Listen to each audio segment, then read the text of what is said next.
yang bersinergi untuk membantu percepatan kelengkapan dokumen kependudukan bagi warga yang belum mempunyai KTP, bagi warga yang belum mempunyai KK atau dokumen kependudukan lainnya. Untuk bidang pembangunan desa, pembangunan di bidang pendidikan, 1. Meningkatkan kualitas pendidikan baik yang formal maupun yang non formal. Kedua, meningkatkan sarana dan prasarana pendidikan baik pendidikan umum maupun pendidikan agama. Ketiga, membantu untuk mengupayakan dan memfasilitasi siswa dan siswi yang kurang mampu dan siswa-siswi yang berprestasi untuk bisa mendapatkan beasiswa. Pembangunan di bidang kesehatan, 1. Peningkatan kesehatan masyarakat dengan cara meningkatkan dan membangun sarana dan prasarana kesehatan, baik infrastruktur maupun alat dan peralatan kesehatan, termasuk pengadaan ambulan desa, baik bersifat pengajuan, bantuan ke kabupaten, pengajuan ke provinsi, pengajuan ke pusat, dan atau menggunakan anggaran desa. Kedua, membantu dan menunjang kinerja para kader kesehatan dengan memperhatikan kesejahteraan kader kesehatan berupa biaya operasional dan insentif. Ketiga, meningkatkan kebersihan lingkungan yang bekerja sama dengan instansi kesehatan dengan cara sosialisasi dan penyuluhan.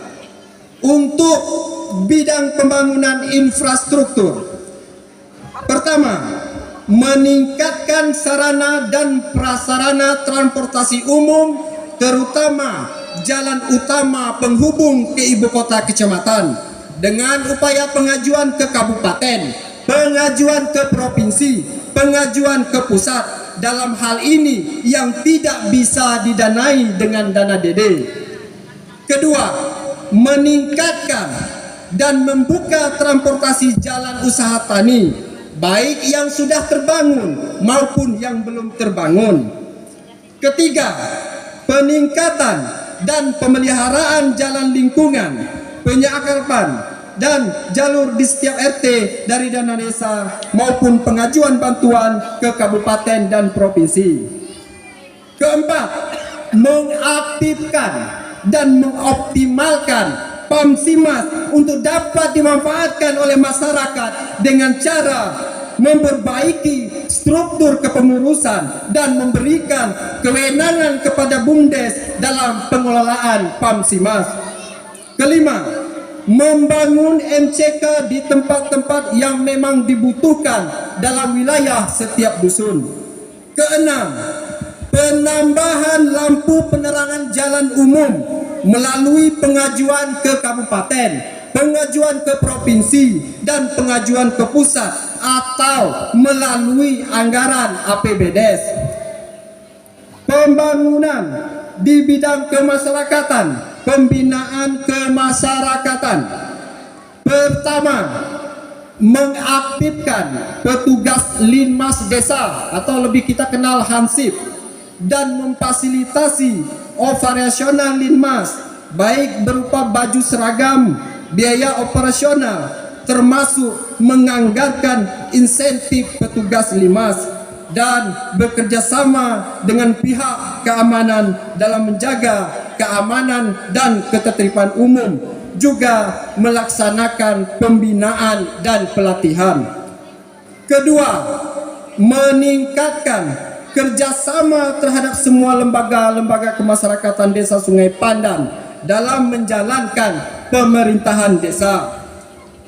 Ketiga, menyediakan anggaran operasional lembaga adat, baik berupa insentif, biaya operasional untuk menunjang kinerja lembaga adat dalam menjalankan tugas dan kegiatan-kegiatan adat yang ada di Desa Sungai Pandan.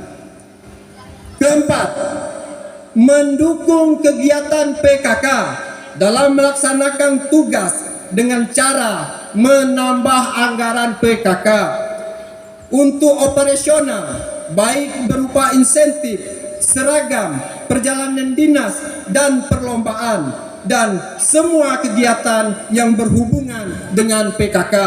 Kita akan support.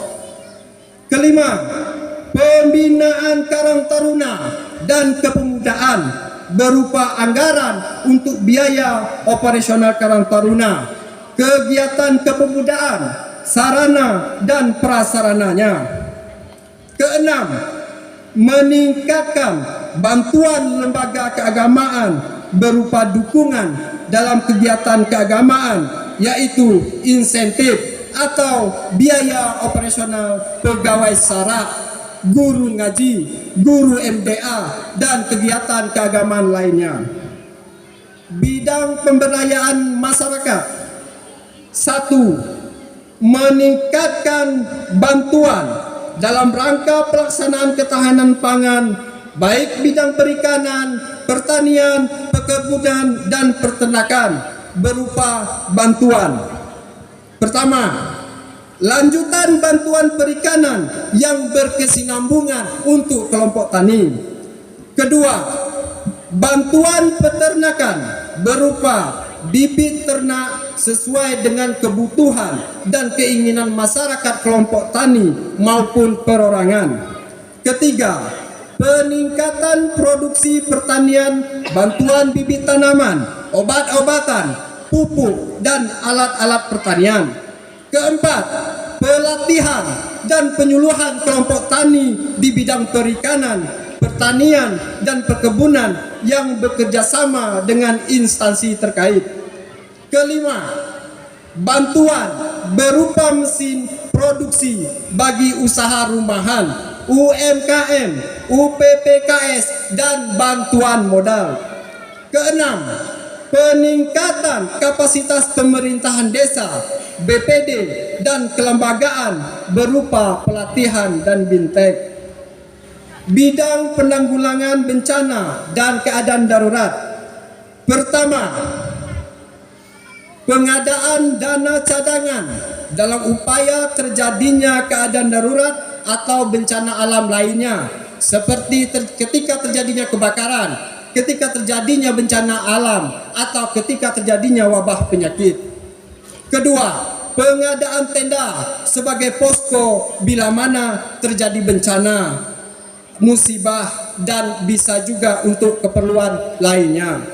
Demikianlah penyampaian visi misi saya.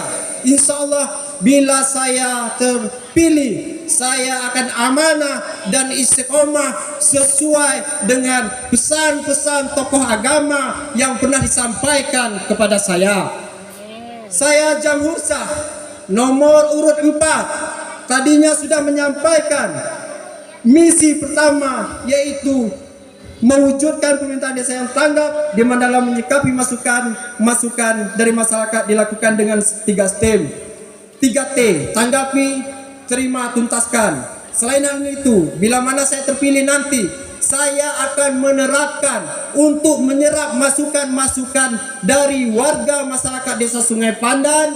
Saya akan melaksanakan insya Allah Jumat keliling serta yasinan dari RT ke RT untuk menyerap aspirasi masyarakat.